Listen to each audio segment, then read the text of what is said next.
I'm your host, Jason Tartick, and welcome to Trading Secrets. We talk all things money on this podcast, and we're teaching all the stuff we just weren't taught in the classroom. Nothing supports this show more than liking, commenting, and of course, subscribing. Welcome back to another episode of Trading Secrets. Today we are joined by former Navy SEAL, entrepreneur, New York Times bestselling author, speaker, and podcast host, Robert J. O'Neill. Robert is one of the most highly decorated combat veterans of our time. He served at SEAL Team 2, SEAL Team 4, and 8 years at the legendary SEAL Team 6. Having taken part in leading over 400 combat missions around the world, he is decorated 53 times with honors. More notably, Robert took part in the rescue Operation Red Wings, which extracted the lone survivor, Marcus Latrell. He was then lead jumper for the rescue operation that saved Captain Richard Phillips and from the Somali Pirates. And he was a team leader for Operation Neptune Spear, the mission to kill Osama Bin Laden. Today, we are going to talk about his life as a Navy SEAL, his transition into corporate America, which includes becoming an author, public speaker, podcast host, and even starting his own veteran-owned cannabis company. Robert, truly, from all the guests we have, I say it a lot, you've done it all, but you truly have done it all. Thank you for being on Trading Secrets. Thanks we for appreciate having me, Jason. it. I appreciate it. This is exciting. Yeah, this is awesome. Let's go back to the early days. So, you're growing up, and it was in Montana, right? Butte, Montana. Butte, Montana. Mm-hmm. So you're growing up there, and I think about my early days growing up in Buffalo, New York. I grew up with Rob Gronkowski, and we knew at the early day. Just trust me, the same guy today. I had so many images just then of what you guys were up to. We had a great time. He's the same guy today that he was back then. Nothing's changed. But I say that because we knew from literally the day he was 4 years old, we're like, this kid's going to be the guy. He's going to be the guy. Also had the fortune of playing with Patrick Kane in hockey growing up. We knew he would be, and he becomes one of the best hockey players ever to exist. I'm curious when I see everything you've done. Were you that guy? Were you the guy in school and stuff that's the Navy SEAL, that's the sniper? No. I was actually the guy that when I told people I joined the Navy that they would tell me I wasn't going to make it. I think the only guy who believed in me was my dad. My family told me I'd make it, but I think behind my back, they admitted later, they weren't sure just because it was never my thing. I wasn't a tough guy. I didn't have really a killer mentality. But what I had from growing up there was my dad and I played basketball quite a bit. Yeah. And we got really good at shooting free throws because we had a deal that when we would work out, before you leave the gym, you got to make 20 in a row. One of us has to make 20 in a row. Okay. And that can take 3 minutes. It can take an hour. Okay. But it's start on a make 20 in a row. And the deal we had was it's 20 in a row at the beginning of the season to leave, and it's 20 for steak at the Derby, which is the best steakhouse in Butte, Montana. Okay. But then that goes up in increments of 5. So it's always 20 to leave, then 25 to steak. Then you make that 30, and it goes up. And he got to the point, it was nothing for us to make 70 free throws in a row. Yeah. But he made 91 one day, which was the family record for a week. Okay. Because a week later, I made 105. Wow. And what that got me, though, and I didn't realize at the time, that taught me muscle memory. Do everything like you do anything. If you want to be good at something, do it 10,000 times. If you want to be great, do it 100,000 times. And so later on in life, when I became a sniper, when I became a close quarters battle instructor, everything from the squeeze, the follow through of a sniper rifle to how are you going to get to your pistol? Not necessarily pull it, shoot, but if you're wearing a jacket, like you're doing a personal protection, practice moving your jacket with your thumb. Put your thumb to your solar plexus, move it. You're right there. So the muscle memory and just the continual training, do it the same every time. You're going to learn eventually instead of the instant gratification. So you're saying everything from being the team leader of Operation Neptune's, where you kill Osama Bin Laden, to training to become a Navy SEAL in Hell Week, your testament is free throws. Free throws just to get good at something. And I learned early on about short-term goals as opposed to long-term goals. And that advice came to me from an instructor because I didn't know how to swim when I joined the Navy. It was all, which is kind of wild. It was a fluke. I joined because of a girl. I got dumped by a girl, and it was just time to leave town. Everyone that age, 18, 19, you have a bad relationship. Of course. I got to leave town. I had two buddies I grew up with, Ben and Jim, who always wanted to be Marines. They were 2 years older. They joined the Marine Corps, and every time they came home, it's a Marine, uniform, stud, haircut. Marine. So when it was time for me to leave town, the easiest way is to join the Marine Corps. You'll be on a bus, Paris Island. It's going to suck, but it's going to be awesome. Yeah. I went to join the Marine Corps. The Marine recruiter was not in the office. The Navy guy was. And the only reason I went in there is my two Marine buddies told me a joke at the time that the Marine Corps is actually part of the Department of the Navy. It's just the men's department. Okay. And I walked in there. I'm like, hey, where's the Marine? If anyone would know, you would, because he's in the Navy. And he goes, why do you want the Marine? He's like, I want to be a sniper. I hunt. And he said, look no further. We have snipers in the Navy. You need to be a SEAL first. No big deal. And then we'll send you to sniper school. And that was it. I, didn't know how to swim, but I went to SEAL training, and the short-term, long-term goal was from an instructor. First day we were there, he said, I know you've probably read the books and seen the movies. Regardless of what you've been told, this course is not impossible. People graduate. Look at me. I'm living proof. So I will never ask you to do anything impossible, but I will make you do something very hard, followed immediately by something very hard, followed by something very hard, day after day after day, for 8 straight months. And that sounds like a lot to get from now to there, but don't think about 8 months from now. Do it like this. Wake up in the morning on time, make your bed the right way, and then brush your teeth. You just started your day with 3 wins. Pretty good. Make it to the 4 a.m. workout on time. And as I'm beating you, don't think about the pain. Concentrate on your next goal in life, which is breakfast. After breakfast, it's lunch. After lunch, your next goal is dinner. After you finish dinner, do everything you need to do to get back inside that perfectly made bed. And because you took the time for yourself in the morning to make your bed the right way, regardless of how bad today was, tomorrow's a clean slate. It's a fresh start. And what he said was, when you feel like quitting, which you will, don't quit right. Never quit right now. Quit tomorrow. And if you can keep quitting tomorrow, you can do anything. Is the idea behind that if you quit right now, this moment, that's a reaction, not a response, and if you take the time, it's then a response. Yeah. Don't react, do respond. A reaction is emotion.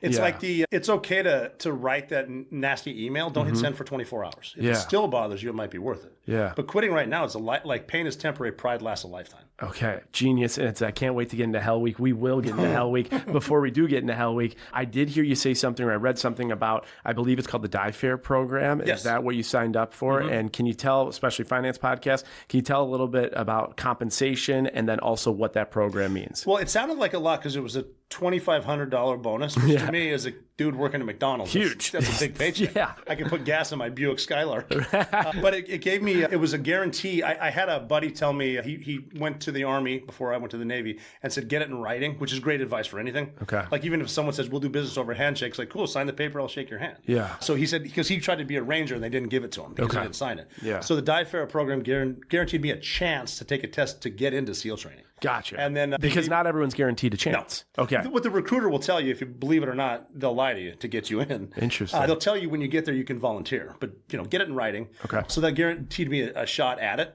And so when but it also gave me 5 months to prepare, which is good because I was going to college at Montana Tech. I still had my ID so I can get into the pool and try to learn how to swim real quick. So I had 5 months to learn, and then I left. So that was basically it. $2,500 if you make it through. Okay, so $2,500. Are you paid at all a stipend, like while you're training or going through the process? Well, when they start paying you at boot camp, it's not very much. Okay. And then SEAL training is odd though. It's not like boot camp where you're all in the same room and they wake you up every morning.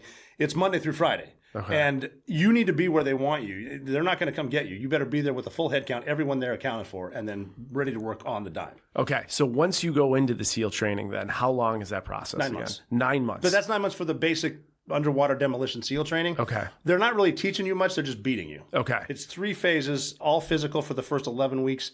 9 weeks of diving, combat diving, open and closed circuit, and then 11 weeks of land warfare, so explosives and small arms. Damn. Okay. In that 9 months, the percentage of people that start versus the percentage of people that complete the training, what 20% make it. 20%. That's a big number. Like my class was big. We started with about 217. We graduated 33 originals. Interesting. And the class before me was 7. Okay. But now my joke with people is my class was so hard we graduated 2 and they made us fight it out. I like that. That's bullshit. Yeah, exactly. I love it. So, 20 to 33%, if you don't make it through and you do fail out, do you have a chance to do it again? Yeah.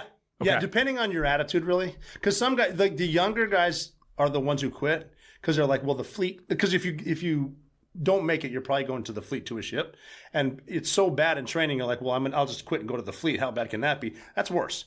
People in the fleet work harder than we do because it's nonstop around the clock. Not as hard physically, but it's a really tough, taxing job. Yeah. The older guys who come back from the fleet, they make it because they're like, I'm not going back to a ship. Yeah, they're like, hell no. Yeah. All right. So if they like you, they'll let you back. I think there's something about Navy SEAL training that there's so many people, no matter who's listening to this right now, whatever job they are, they're struggling in a relationship, they're struggling financially. There's so many parallels at just a magnified level. And so I want to kind of dive into it a little bit. But when you saw the people quit, whether it was in their eyes and their physical ability, their mental ability, what was the common consistency behind the people that were quitting and the people that made it? And what are some pieces of advice based on the people that made it that people back home listening right now can take into their life? Loudmouth and tough guys didn't make it. Interesting. And and when you show up, because you can never tell what anyone's feeling inside. Yeah. And so loudmouths you think are tough guys, but they're afraid.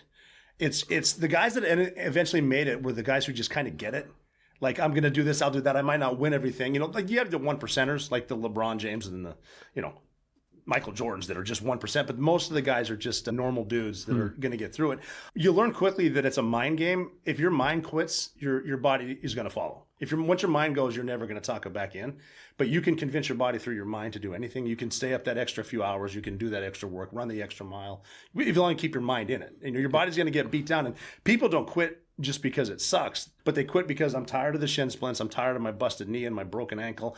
I'm tired of the pain. I'm just one after another after another. And they're trying to see who will just keep pushing through it. It even got to a point when we were on the mountain to rescue Latrell. Awake for 3 days, I remember saying to my guys, this is why training is so hard, because if we wanted to quit right now, where are we going to go? We're in the Korengal Valley, man. You're done. Yeah. That's it. Unbelievable. All right, so you go through it all. I mean, you talked real quickly. I don't want to pass this. You talked about the 1%ers. When you talk about these 1%ers, the Michael Jordans of LeBrons, we all know them in sports and athletes and maybe even CEOs or business leaders. We don't get to see them behind the scenes as far as the people that serve our country. Like, define the 1%er. What is that person? With us, we're work hard, play hard. Those are the dudes that can go out till midnight, 1 in the morning, smoke a couple cigarettes, run 5-minute miles at 4. Like that, just studs. They can knock out 36 pull-ups in a row. Okay, they're just a 1%. Okay, just studs. The guy that can do Muay Thai all damn day and then get on the floor and do jiu-jitsu, then do CQB for hours. Just freaks of nature. Yeah, the rest of us are normal dudes. Okay, like I said, the guys that get it can keep a solid attitude. Don't get too emotional. Don't get too excited about anything.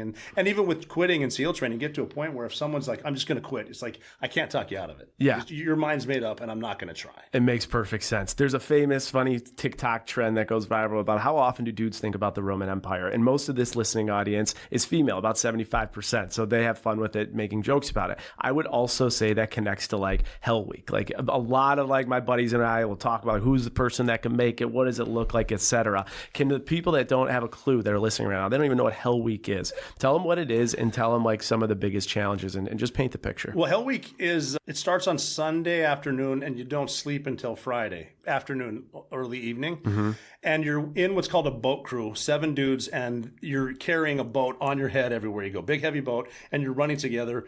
And that's basically to teach a teamwork in a really hard way. But you're running the whole time. You run a few marathons during the week. You're wet and cold and miserable the entire time, to the point you're so saturated from salt water, sand, being wet that by Wednesday, every part of your body that's touching cloth starts to bleed. It's really weird. Wow. But like the short-term goal is the next meal. The long-term goal for me was get it to Wednesday when the sun comes up, because hopefully I'll be so delirious, I'll just push myself through it. Yeah. And we decided, because you're only with 7 dudes, there's a whole class there, but you're only seeing these guys. Yeah. And we decided, okay, if you're having a bad time, just tell one of us and maybe we're having a good time. If you're having a good time, tell one of us and maybe we're having a bad time. We'll talk our way out of it. And so you're learning to be a team. You don't go anywhere without anybody else. But on Thursday night, we were rowing around Coronado. It's called Around the World. It's a long, long row. You're rowing these boats. And we were going past North Island, which is a jet base. And I said, hey, guys, is that an aircraft carrier right in front of us? And they're like, no. I said, okay, if there's no aircraft carrier right there, I'm assuming that's not a fire-breathing dragon on the flight deck. And they go, no. And I'm like, okay, I'm having a really good time right now. So if anyone needs help, tell me and I'll carry you or whatever. Yeah. And followed by immediate lows. But you're learning that you can push yourself through anything. You're learning that your teammates can help you or you can help them. And it almost instills, it doesn't matter if we succeed, it doesn't matter who gets the credit. The team did it. Was there ever a point that you almost quit? Every day. Really? Yeah. It would go through my mind coming from Montana. Like they would ask me if I just got off a submarine because I don't tan. So even for me, like if there's a 4 a.m. workout, I got to be up at 3 just to put on sunscreen. Then we all got to run to the workout. And the workouts are so weird because you work out in the spot. It's an outdoor concrete slab called a grinder where you do 1,000 push-ups a day, 1,000 sit-ups a day, 1,000 flutter kicks, 500 pull-ups, but water and obstacle courses. But it's a mile from that to the chow hall. So every single day, regardless of anything, you're running 6 miles just to eat on top of the 14 miles you're running every single day. And it's one after another. They tie your hands behind your back, your feet together, throw you in the pool for an hour, teaching you what it's like to not be able to breathe. Wait, what? Yeah, it's called drown proofing. Yeah. I don't know who came up with that name. Okay. But they throw you in there, and at first they teach you that Boyle's Law works, like compression and whatever. And if you exhale, you can sink. Go to the bottom, come up, inhale, exhale. And you're calming down. Then they have you float for 10 minutes, floating, tied up, figure it out. then swim a couple 100 meters, then they'll throw a mask, got to grab it with your teeth. And you don't know what you're doing, but what they're teaching you is that panicking is not going to help. So stay calm. That's it. And people freak out because you're not realizing they're watching you. Yeah. And if you start to drown, which happens, they'll come get you and they'll do CPR. They're not going to let you die. No, but you don't know that. But you don't know. But and you just got to just calm down. Like right now, if you're worried about something that your worry doesn't have anything to do with, you're wasting your energy. So just drop that bag of bricks. It makes perfect sense. But that, I mean, getting tied up in a pool is kind of like, all right, what is this? But everyone's doing it. You heard that, and I was like, what the hell? I've heard stories about like even like you'll have to piss on yourself, you'll have to shit your pants, like things like that. It's a weird mind game because when you say you do your 2-mile ocean swim, you get dressed, you run a mile to the chow hall, and they don't you can eat anything. They want you to be putting calories in your body. So like, okay, I want 4 double cheeseburgers, but we have a 4-mile run after this. So maybe I shouldn't, but it's not uncommon to if you got to pee, you got to pee. Yeah, just it just happens. If you got to drop a deuce, maybe go in the ocean so no one will see it. Do your 4-mile run and keep it up. But just keep going. Yeah, it's it's nasty, but we like training to be harder than combat because you've probably heard it before. The more you sweat in training, the less you bleed in combat. Yeah. And it's just one of those things where you'd be surprised where you can push yourself through your mind to do. Another thing that you talked about from a mind perspective in quitting was this theory of sympathetical quitting, I think you called it. Yeah. And can you tell people that goes back to the tough guy thing where he's so tough. Oh, he just quit. Shit, I'm not that tough. I better quit too. And you watch guys. It's not uncommon to have the loudmouth quit and 20 guys follow him. It makes sense. And at first you're kind of like, guys, what are you doing? Then you're like, you know what, whatever. I don't want you in combat. Yeah. Because I don't need you quitting when the bullets are flying this way. Makes perfect sense. And you think about how many people in life just look left or right to that person and then they quit in whatever it is because they see their leader, their peer pressure or something like that. Well, it's almost too where it feels like anything violent that happens, a lot of times people just die of shame. Yeah. They're just afraid. It's so easy just to put your head down and let it happen. Yeah. Like actively participate in saving your own life sometimes. Unbelievable. And it turns out, I mean, you're with your team, you're with your swim buddy, and if you're by yourself, they're going to hammer you. Yeah. But you learn a lot about, it's a lot of internal stuff that you learn. It is. All right. So you see the Marines growing up. You then say, hey, I'm going to go be a Marine. You become a Navy SEAL. You get through SEAL training. You're now like at the highest point of anyone that's serving. Like you are the guy. When you finish SEAL training, are you rewarded by the government in any other way? Obviously, pride is massive, but is there an additional compensation benefits, retirement for being at that level? When you re-enlist, they will offer you re-enlistment up to your 16th year because at 16 they figure they got you to 20. Okay. So no more. Yeah. But they got up to I think maybe 70,000, which is good for an enlisted guy. Yeah. That looks nice. I actually had a dude one time. He re-enlisted for $45,000 pre 9/11.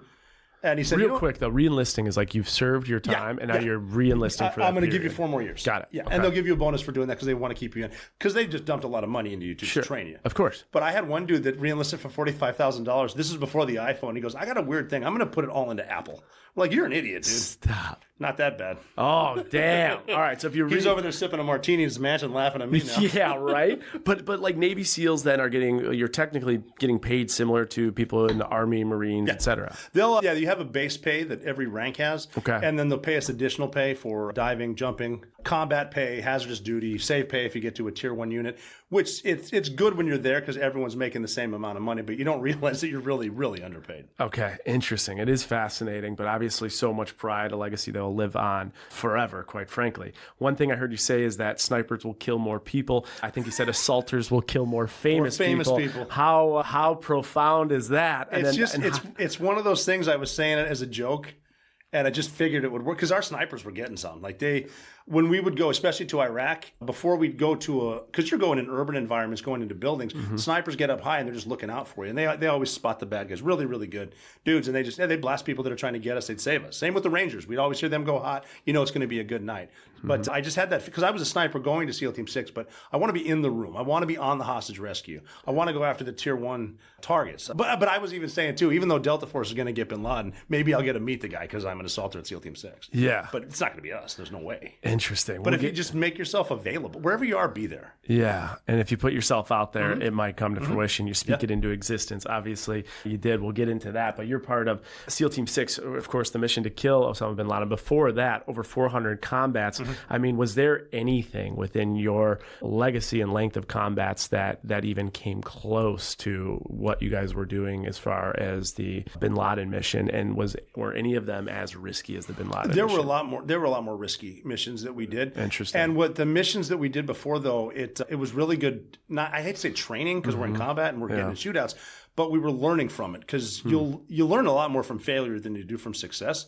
And so because a lot of our tactics, Al-Qaeda they would monitor and they would look us up on the internet, they would find our tactics, and they would adjust to what they thought we do. We'd have to readjust. So we're constantly changing our training, making sure our guys are prepared before we go.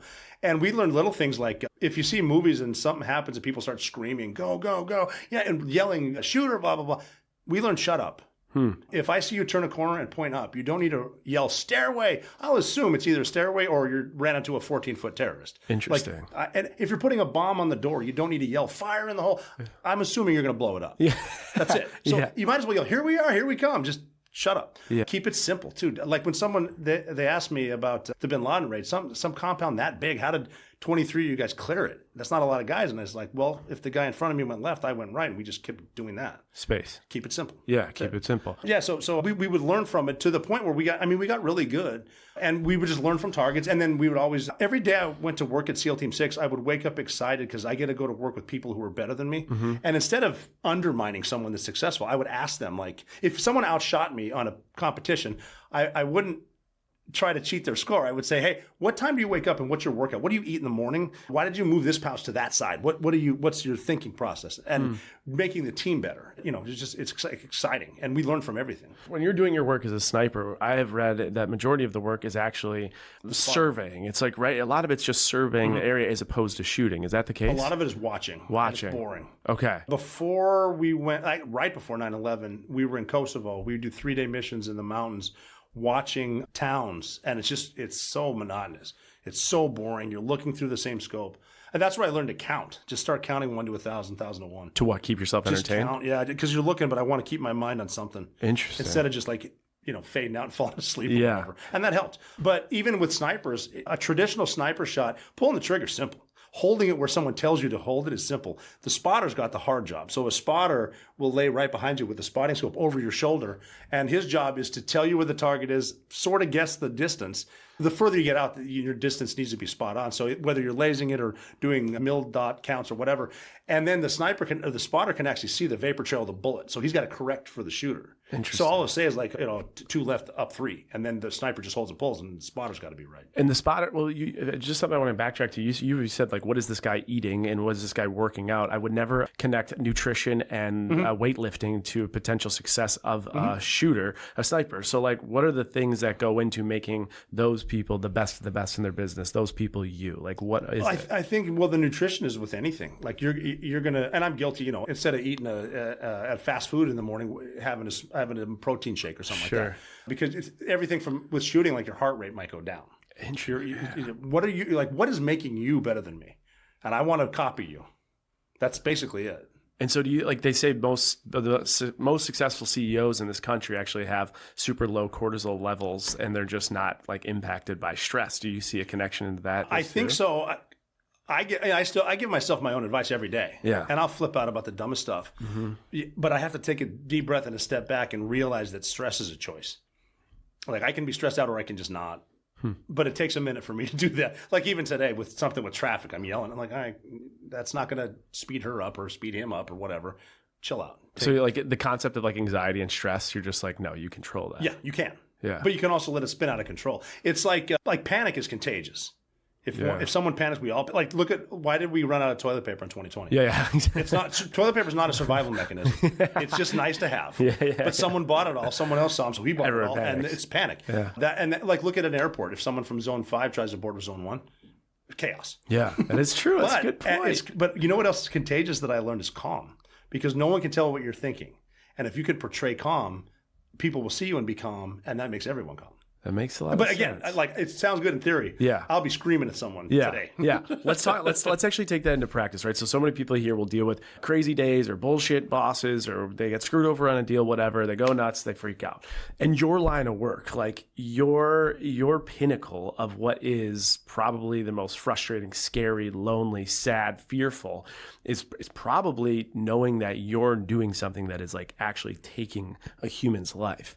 In your mind, how do you how do you deal with that as it connects to your career? Like, what are some of the things you do to process that? Well, at the time, you're doing what everyone else is doing. And so if everyone's special, no one's special. When I was at SEAL Team 6, the only people I knew were SEALs families, and bartenders. So it was like normal. in your life, those are the only humans you knew. Wow. I know guys who would make headlines, not necessarily their name, but the mission they were on. I know guys that would save lives. And then I'd see them in the gym, and it was just normal. So killing people was normal. The problem is later, 7, 8 years later, when you're thinking, like one of my things, there's a guy I think about every day that I killed him in his room in front of his wife. And I killed his brother in the living room. I came in there and I think about him and I think, all right, why did I kill him? Well, he went for his gun. Why did he go for his gun? Well, because I was in his room at 2 a.m, his worst nightmare. Why was I in his room? Well, because President Bush decided he didn't like Saddam Hussein because he tried to do something to his dad, so we invaded Iraq. Mm-hmm. And then I start thinking, well, what if I would have met that dude somewhere else, like in Paris, over coffee? Was he funny? I don't know. Wow. He went for a gun. He's obviously a bad guy, but that's the stuff that goes through your head. Sure. And so right now, I mean, I've been to combat a ton, but I'll be the first guy to say war's not the best thing. Maybe we should take another route. Yeah. Because it seems like the people that want to send us to war never go to war. Don't have family members that go to war, but they sure make a lot of money off of it. And then 8 years later, when those things come to fruition, like what are some coping mechanisms you've dealt with to help? Well, talking with guys that were there. Yeah. And I like to think we never hit the wrong target. I've been fortunate because I never killed the wrong person. Yeah. And I mean, I know these are bad guys, but it's almost like, can we just take a second here? Yeah. Maybe this is something. Mm-hmm. Yeah. Am I an asshole for being in your house right now? Yeah. Maybe. Yeah. But at the time, it's like we're trying to see who can get more kills. Yeah. We were at a point in Iraq where if we only killed 11 guys in a night, we're like, we just wasted our time. That wasn't even worth it. Wow. And what were you like when you were killing in Iraq? What were you looking for? So Al-Qaeda. Al-Qaeda was, so there's a Sunni Shia split. Yep. They don't like each other. Yep. And Sunni is Al-Qaeda. And so the easiest place to fight Americans was in Iraq. So they come from Jordan, Egypt, anything Sunni. Sunni is the majority of Muslims. Right. We run into Shia too, but that's in the Shia part of town, like Muqtada al-Sadr. But what the Sunnis were doing, and this is why it's tough with the civilians, they would come into Sunni parts and make the Sunni families let them stay with them. So these are bad guys, and they're not friendly to them. Mm-hmm. And here's where you're dealing with the people in a combat zone that just want to get on with their lives. They deal with Al-Qaeda all day, and then they have to deal with us at night. And they got to tightrope it because they're either going to go to Abu Ghraib or they're going to get their head cut off. So what we would do is we figured out how to talk to the people, and what we learned was don't interrogate, but talk to like the youngest kid in the house. Huh. Pull them aside, and with, like I would keep an interpreter behind the kid, sure. And I would say, "Who?" Finally, like dust them off. Finally, the man of the house. Who are these dudes? Like, who don't you know? I don't know those three. And like, they can't see him. I don't know those three guys. It's like, boom, that's Al-Qaeda. Okay, gotcha. And so, and you're doing your due diligence through negotiation, which people do every day in their jobs. And your idea here is like, we're trying to separate the good from the evil, so that we could take it down. And most people are good people. Seriously. Yeah. Al-Qaeda's they're not good people, and these guys don't want them in there. So we figured, if we can start killing Al-Qaeda, the Sunni will be on our team, which they were, and it worked during in 2007. It was called the Awakening, right? And we were fighting Al-Qaeda, who deserved to be fought, and we were winning over people too. It was something to watch. Wow. But, again, you get politicians and lawyers involved, it gets all screwed up. Legendary SEAL Team 6, obviously you are a massive part of that, but I want to ask about SEAL Team 2, SEAL Team 4, just exactly like how are those teams orchestrated? Like how, like you hear these names, you hear these titles, like how is it you that gets called? It was, again, keeping things simple. At first there was SEAL Team 1 and SEAL Team 2. So the odd number is in Coronado, even in Virginia. Okay. That was the first teams. So now the even numbers are all in Virginia, 2, 4, 8, 10, 3, 1, 3, 5, 7. But when SEAL Team 6 was commissioned, that was in 1980, there was 1, 2, and then Richard Marcinko commissioned 6 because he knew the Russians would say, okay, we know about SEAL Team 1, 2, and 6. Where the hell are 3, 4, and 5? Yeah. Just a psychological aspect of it. But 6 is the Tier 1 unit, and you need to do another selection course to get there, and that is the Hostage Rescue National Mission Force. So we're going to get the hostage rescued at sea. We're going to get the Bin Laden raid. When you get called to that team and you're looking around, any form of imposter syndrome, just saying like, why do I belong here? It was once you calm down. Yeah, I was really worried about my sense of humor because these guys are funny. Okay. Like I can do the physical stuff, and but like even like selection is really hard, and we thought we were good. So we call it close quarters battle, CQB, which is the SWAT team entrance you do, and you got to get really good at that because for us combat came down to an entry point, like a door or a cave entrance, a ship hatch.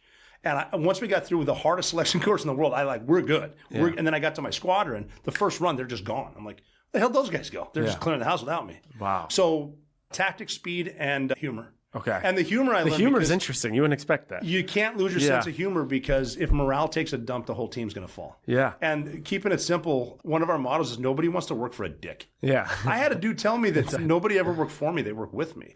Prime example. Because the difference between officers and enlisted, the officers are technically in charge, and the enlisted are lower, but they kind of run the team.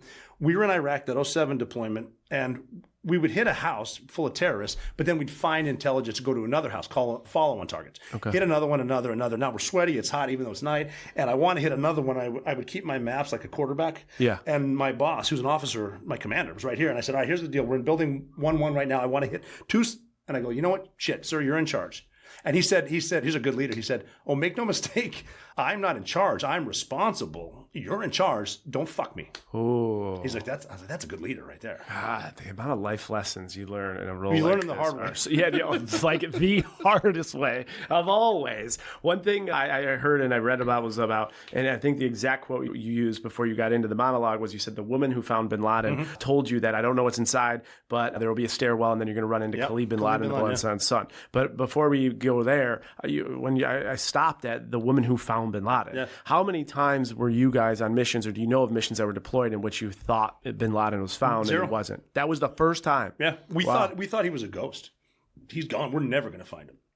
My last deployment a few months before the Bin Laden raids ended in about February of 11, and I was actually on the base in Jalalabad, Afghanistan, the CIA base where the Bin Laden team was. I didn't even know they were there. Yeah. I didn't know they were tracking him, and I didn't know this particular woman, her only job in life was to find him, and she was there. And how did she find him?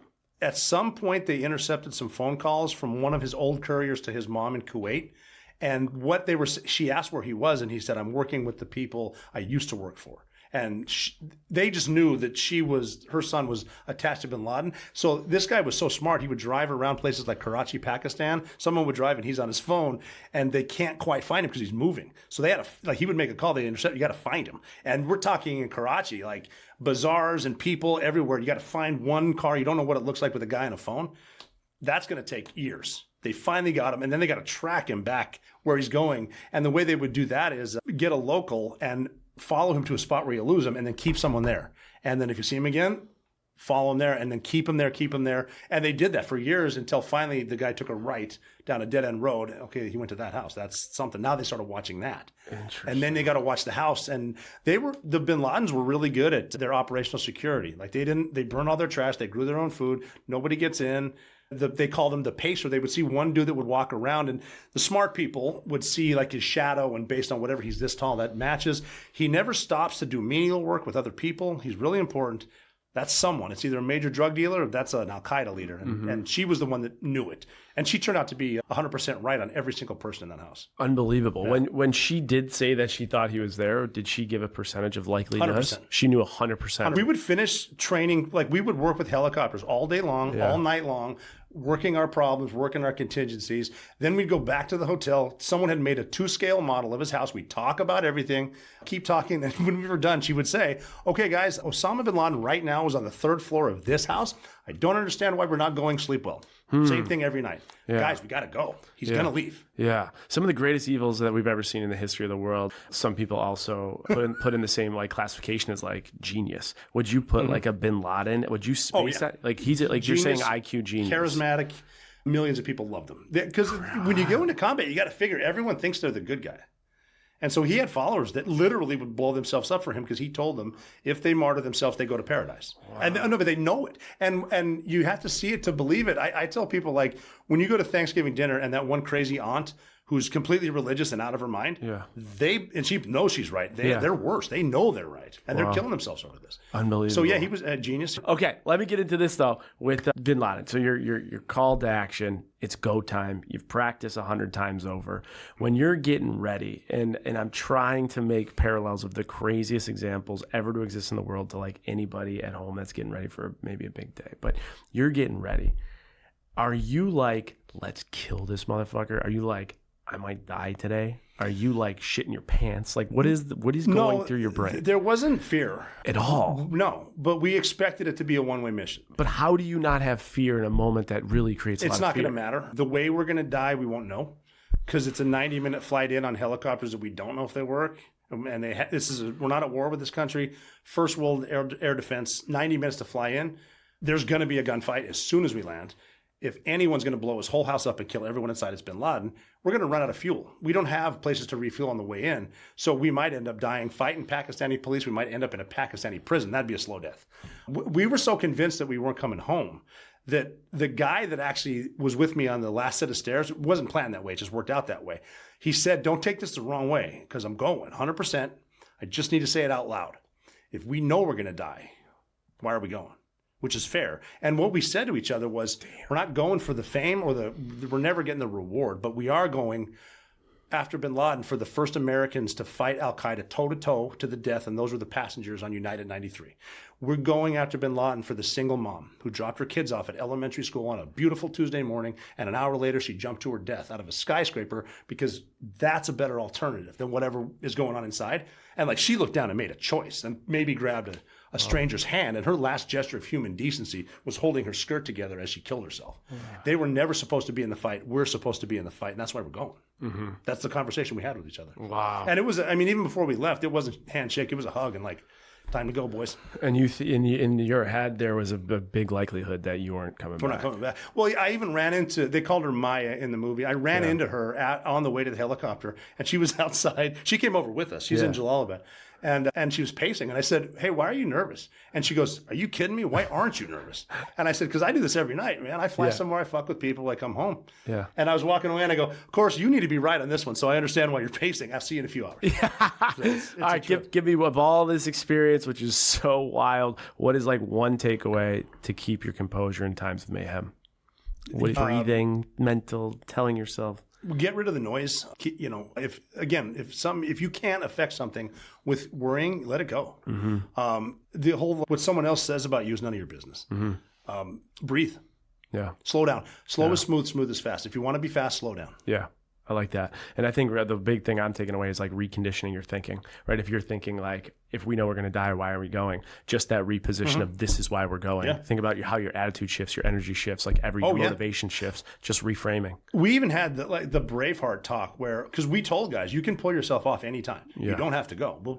We have alternates. Yeah. And you can go and you can live for 50 years. Yeah. However, on your deathbed, would you give every single day for one shot at this guy? And the answer better be yes. And it was for everyone. I love it. And then going into it's like, we didn't get dressed up for nothing. Like Braveheart said, we're going to kill this guy. Yeah, 100%. Mm-hmm. And then you do it. You guys get in there and you tell the story about how you get up there and all of a sudden you're 3 feet from Bin Laden and your one of your SEALs says, "Are you good?" And you're like, "Now what do we do? What do we do now?" Yeah, what do we do now? Yeah, I was after I shot him 3 times.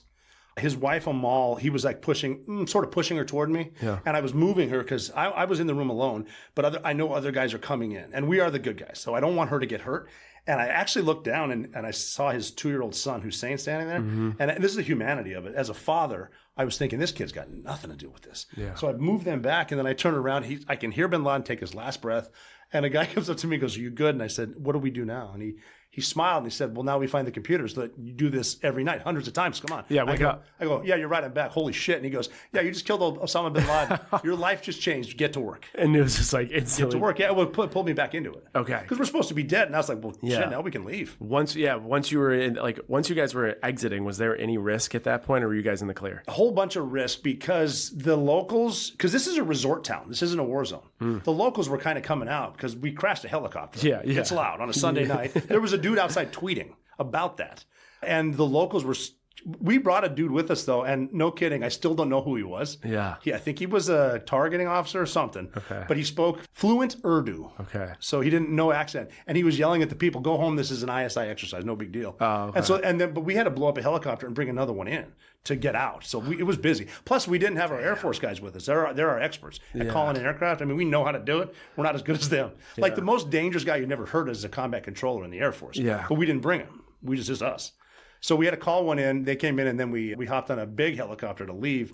We flew in on stealth helicopters, but this is a Chinook, which is the size bigger than a school bus. It's got 2 rotors, and we had to fly that out. So that can get shot down. And then we got 90 minutes to fly out and think about it. But worrying about a missile is not going to stop it, so occupy your mind another way. You've talked about this publicly over and over, wrote an amazing book, have a podcast, all the things. Have you ever had concern about your identity being out there, given that? And how do you manage that? We joke around in the Bachelor franchise, like, don't say anything, we're going to get a lawsuit. How do you deal with that 24/7? Well, it's, okay, the way it worked for me was, even in the house, guys that were on the second and first floor. So, okay, my nickname was Nisro, NSRO, stood for Navy SEAL Rob O'Neill. They just call me Nisro. Yeah. And I'm known for telling stories and keeping morale high, jokes and shit. And every single SEAL, that as soon as they found out Bin Laden was dead, they would ask, who got him?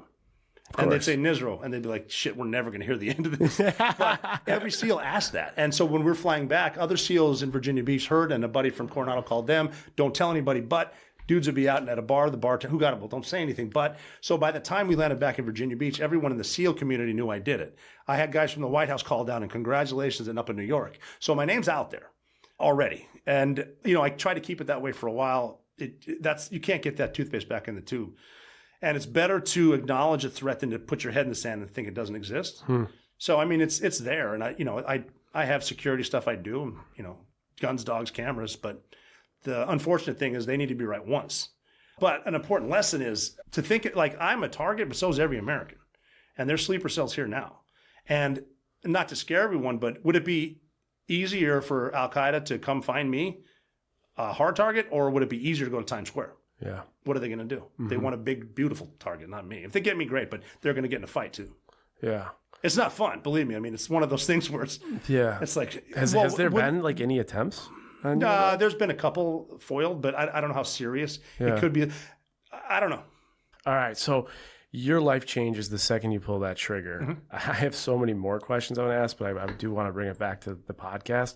When do you start to see your life change publicly and then even financially with some of the accolades? I started my process of, I wanted to get out after the raid. It was just it was too high profile. Yeah. And then August 6th, 2011, Extortion 17 was shot down. We lost 31 Americans, 17 guys from SEAL Team 6. And that's when I was like, okay, I got to get out. I've got daughters. I want to see them get married. It's time. Like a bullet needs to be right once. That's the unfortunate truth. Yeah. So I started the process of getting out, but I'm getting out before 20 years. So I don't have retirement. I don't have health care. I don't have a savings. So I got to figure it out. I actually extended for 6 months so I could go back overseas because we lost so many guys. I went back to war to backfill. And then I had till August to figure it out. And I didn't know what to do. At the time, I didn't know that effective communication, stress management is something people want to hire. But I didn't know I had that. I know guys now that would rather go to combat than fill out a resume because combat makes sense. This doesn't. I don't know what shoes to wear with a tie. Wow. But once, I started a foundation called Special Operators Transition Foundation, and we introduced veterans to the private sector. And I have yet to have a CEO not say that's the best employee I've ever had. Oh, I'm sure. Because you come in with these attributes and we'll teach you the job. Yeah, and you'll get it done. So it was easier than I thought. Not easy, but I got into public speaking. And I wasn't even telling the Bin Laden story. I was just talking about our success as a high performance team, and it just resonated. Financial transparency here, we talk, and I'm just kind of bewildered by this, but that day that you killed Bin Laden, financially, how much money did you have in your name? Paycheck to paycheck, so maybe $2,500 every 2 weeks. So maybe a $2,500 in your bank account. Maybe, depending on how many hair dids the girls got, my daughters.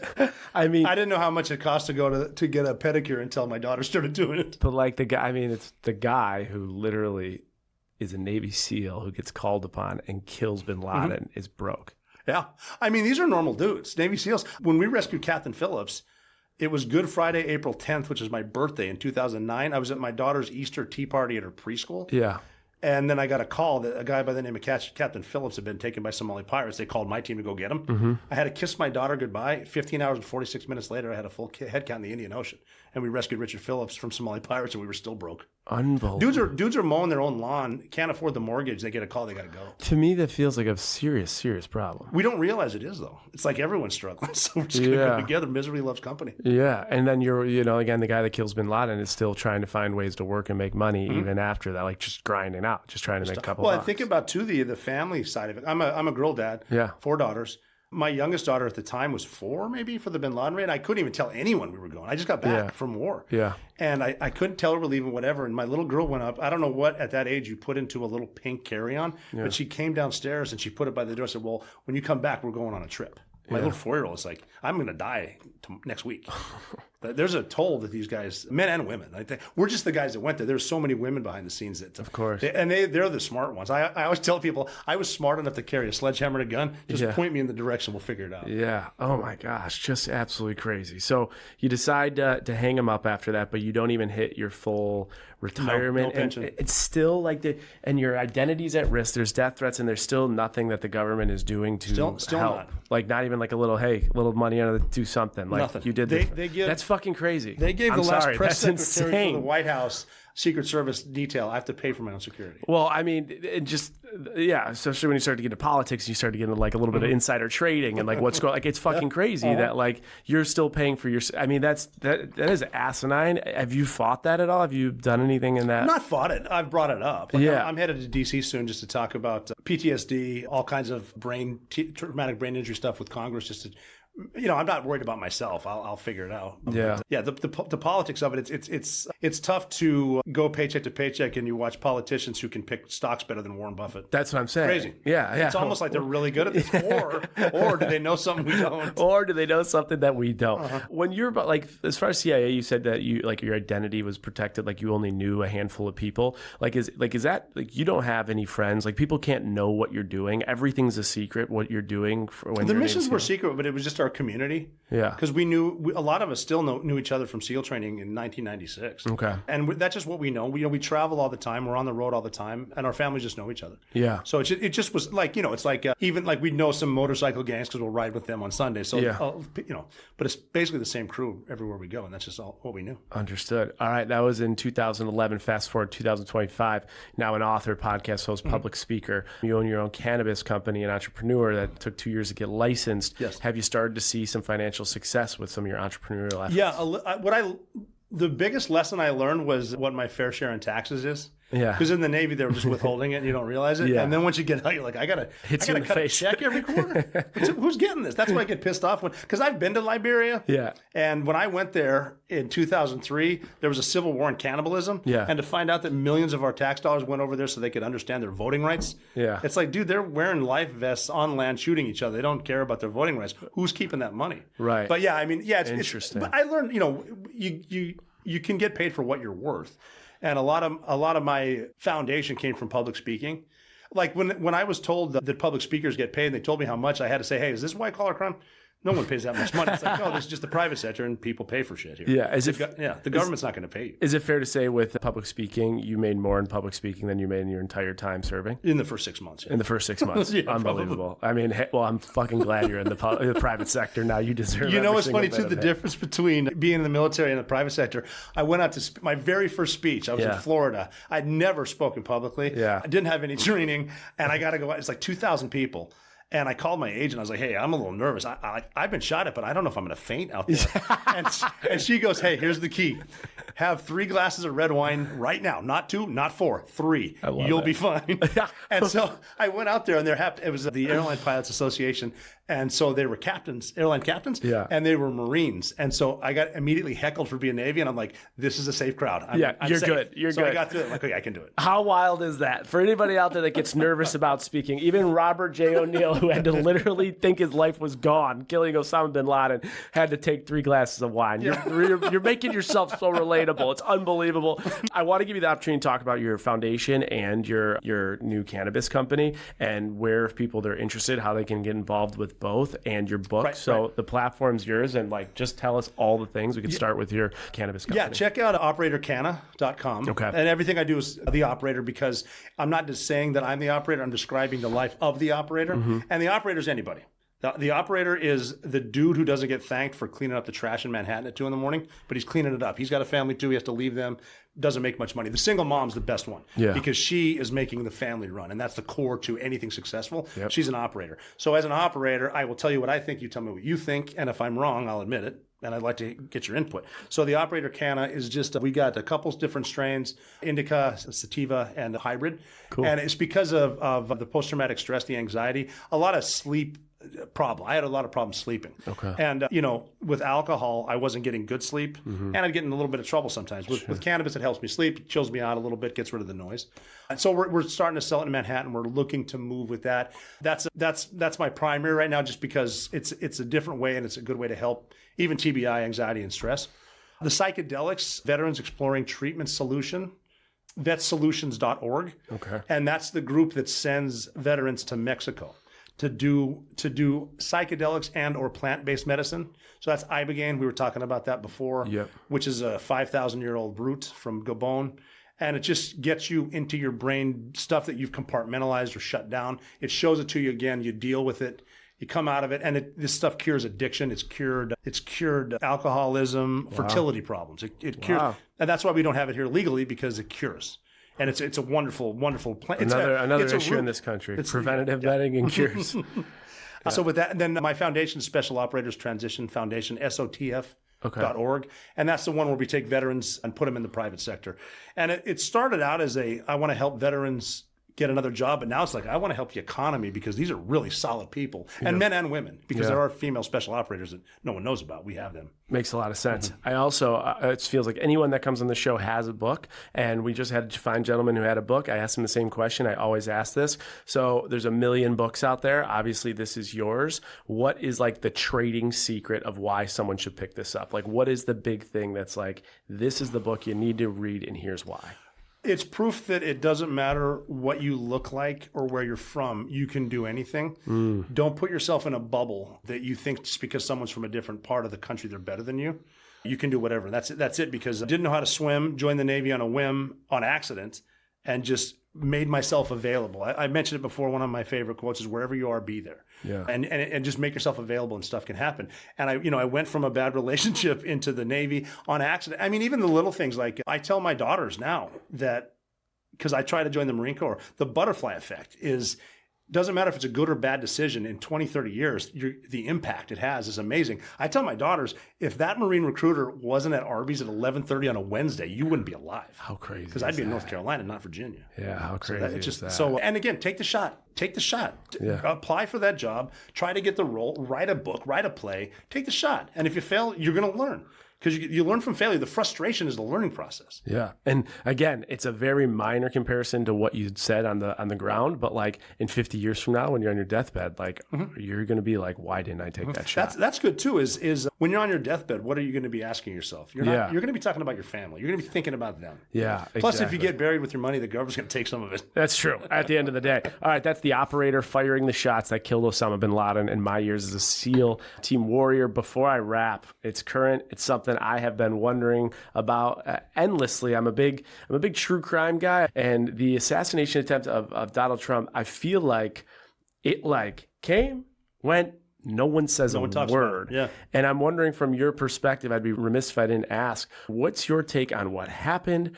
What do you when you looked at like the surrounding area of it with your brain and your skill set, where are things that you saw wrong? Like, what's the overall take from Robert J. O'Neill on Inside job. Basically what happened to Trump. You just said that so confidently. Well, yeah, exactly what happened to Kennedy happened to Trump, except they missed.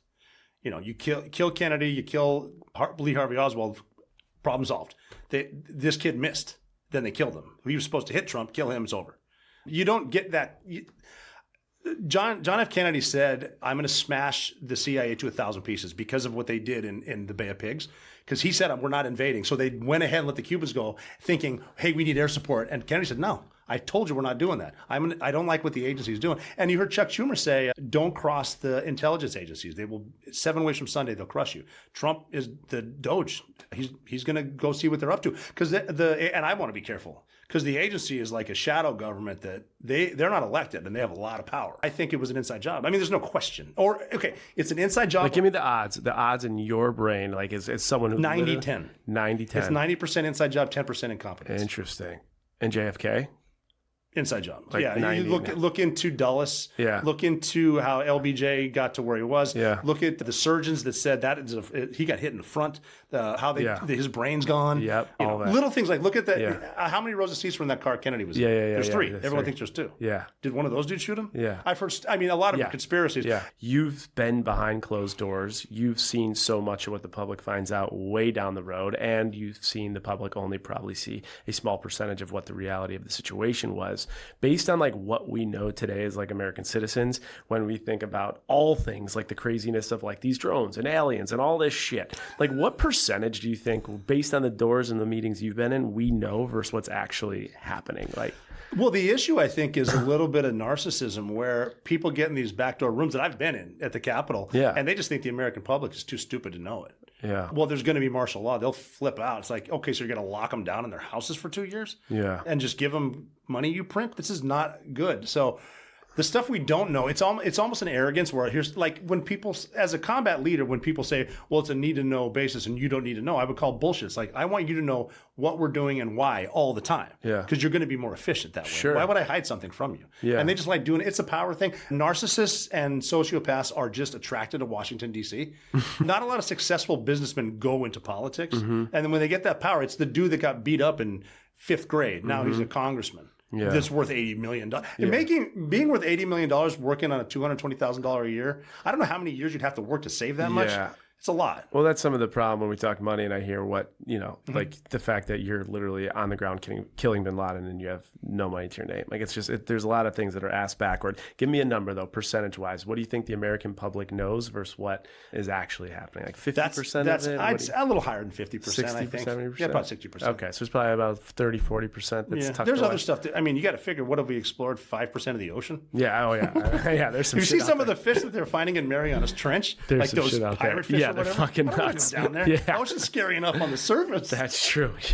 All right, good stuff. Well, we got your trading secret from the book. We've got a great episode here. We got to end with just Robert O'Neill's trading secret. All things life, the things you've been through. Can't get this from a textbook. Can't get it from a professor. You can't certainly get it from a TikTok tutorial. Just based on what you've gone through. What is one life, financial, professional, personal trading secret you can leave us with? Never quit.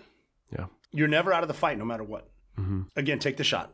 Yeah, I'm trying to. I feel like I'm repeating myself because to me it's so basic. That's it. Try again. Do it again. Wake up and do it again. Yeah, I think I always like to say what my trading secret is, and I think my trading secret is the idea of the quitting, just the concept of like, wait till tomorrow, and then if tomorrow you're going to quit, quit tomorrow. Because there's so many times it could be anything. It could be just like what you're doing or around a relationship or a friendship or a concept or a project. You're just like, fuck it, I'm done. But just keep going. And like how many times you thought in your training you were going to quit. Every day. You didn't quit. You end up being the guy. And in the history books forever that killed Osama Bin Laden. Freaking unbelievable. Mr. O'Neill, where can everyone find everything you got going on? Right now, robertjoneil.com. Okay. Oneill. I'm rebuilding it right now, but what's available is my personalized and signed books. Because I will put your name, whatever you want, and within reason in the inscription, put something there. The best example I have is some dude bought his friend that he worked with a birthday present. He had me sign, Jeff, you kill it selling mattresses like I kill Bin Laden. Love, Rob. I love it. That is a lot of fun. Where can people get that? They can get robertjoneil.com. robertjoneil.com. Okay, awesome. We're going to buy one of those and we're going to give one away. So pay attention to our Social 2 Trading Secrets podcast. We're going to buy one for our listeners. And Robert, thank you so much for coming on and trading all these secrets. Awesome. Great to be here. Thank you.